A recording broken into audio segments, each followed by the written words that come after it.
রুখা সুখা মল্লভূমে তখন দুধের আকাল, ফলে ছানার মিষ্টি তৈরি প্রায় অসম্ভব। অথচ মল্ল রাজাদের পাতে মিষ্টি পড়বে না তা কি হয়? ফলে বিস্তর মাথা খাটিয়ে দুধ ছানা ছাড়াই আবিষ্কার হলো এক মিষ্টি।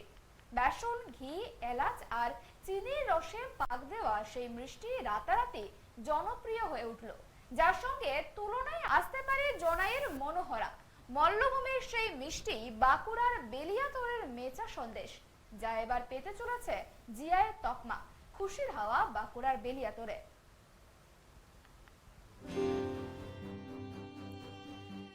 বাঁকুড়া দুর্গাপুর রাজ্য সড়কের ছোট্ট জনপদ বেলিয়াতোড়। বেলিয়াতোড়ে জন্ম হয়েছিল জগৎ বিখ্যাত ভাস্কর্য শিল্পী যামিনী রায়ের।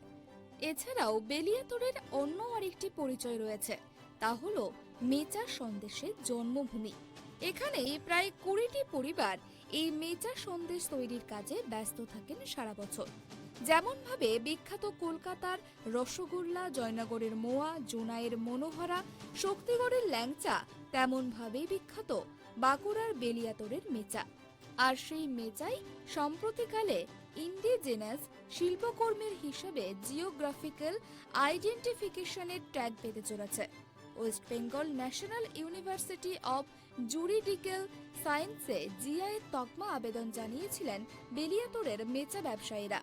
সেই আবেদনের ভিত্তিতে শুরু হয় মাপকাঠিতে মেচাকে রেখে চুলচেরা খুঁটিনাটি পুঙ্খানুপুঙ্খ নজরদারি। এমন দুটি ধাপ ডিঙিয়ে মেচা এবার তৃতীয় তথা শেষ ধাপে। তৃতীয় ধাপ পাশ করলেই মিলবে জিআই স্বীকৃতি।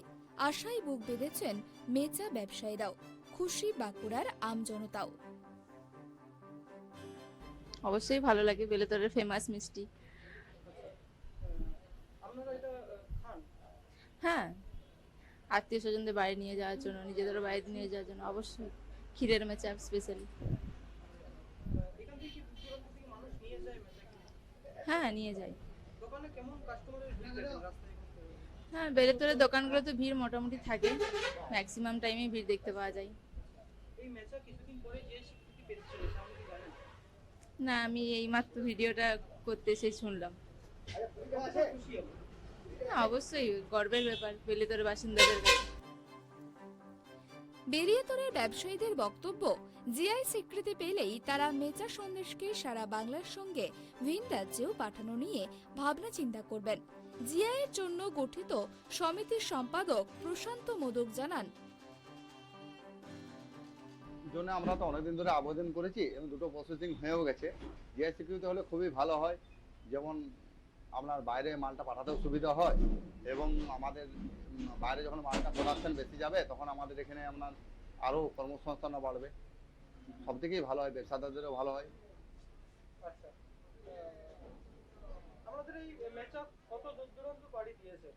আমাদের দেশ বিদেশেও গেছে, দেশের তো সমস্ত জায়গাতেই গেছে, বিদেশেও যেমন গেছে, আমেরিকা গেছে, আপনার রাশিয়া গেছে। জিআই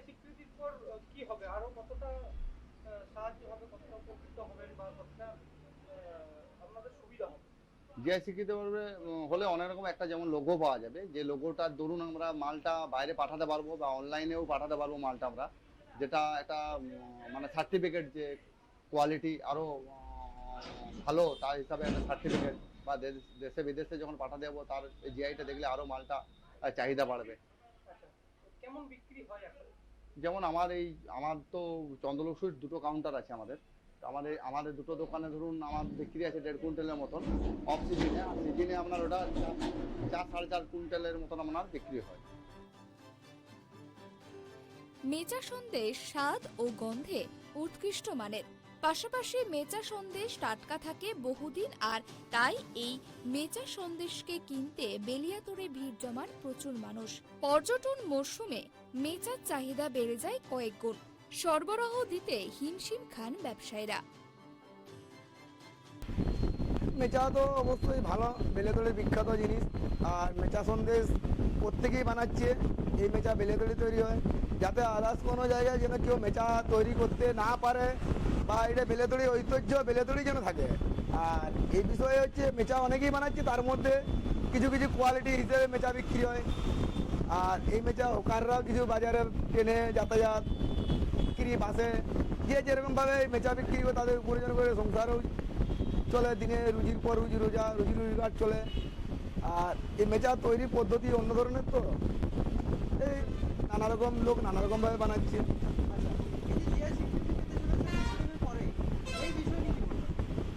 এই জিআই স্বীকৃতি পাওয়া দরকার, কারণ যেহেতু বেলেতলে বিখ্যাত, বেলেতলের জন্য স্থানীয় ওই জায়গাটা এইভাবেই পরিচিত হয়। জিআই স্বীকৃত হলে এখানে মানুষই জন্য বানাতে পারে। সুবিধা বলতে সরকারের কাছে আমাদের নাম দেবে যে বেলেতলের একটা মেচা বিখ্যাত, যেমন শক্তিগড়ের রসগোল্লা যেমন শক্তিগড়ই হয়, এই কলকাতার রসগোল্লা শক্তিগড় বলছি, সেইভাবে শক্তিগড়ের যেমন ল্যাংচা শক্তিগড়ই যেমন তৈরি হয়, এরকমভাবে একটা স্বীকৃতি পাবে।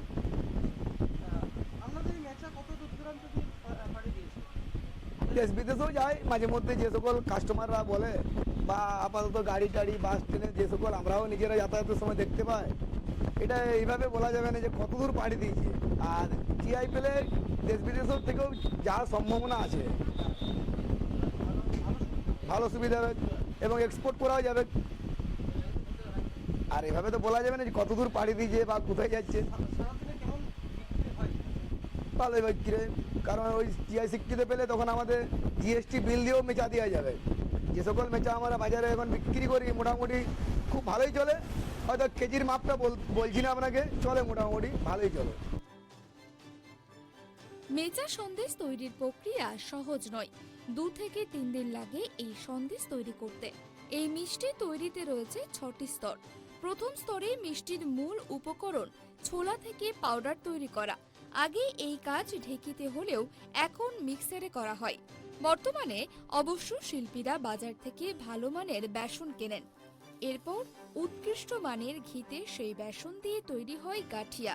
এবার সেই গাঠিয়াকে আবার মিহি গুঁড়ো করা হয়। তৃতীয় স্তরে এই মিহি গাঠিয়ার সঙ্গে মেশানো হয় খোয়া ক্ষীর। এখানে বলে রাখা ভালো, মেচাই মেশানো খোয়া ক্ষীরের জন্য ভালো দুধের প্রয়োজন। দুধ যত ভালো হবে ক্ষীরও তত ভালো হবে। স্বাদের জন্য ক্ষীরে মেশানো হয় চিনি। চতুর্থ পর্বে বেসনের সঙ্গে ক্ষীরের পাক তৈরি হয়। সেই পাকের সঙ্গে কাজু, এলাচ মেশানো হয়। সঠিক মাত্রায় মেশানোর পর এবার শিল্পীরা মন্ড থেকে গোল্লা পাকিয়ে লাড্ডুর আকার তৈরি করেন। ইতিমধ্যে কড়াইয়ে তৈরি চিনির সিরাপ। জলের সঙ্গে চিনি দিয়ে আগুনে জাল দিয়ে তৈরি হয় এই রস। সেই রসে একটা করে ডোবানো হয় লাড্ডু।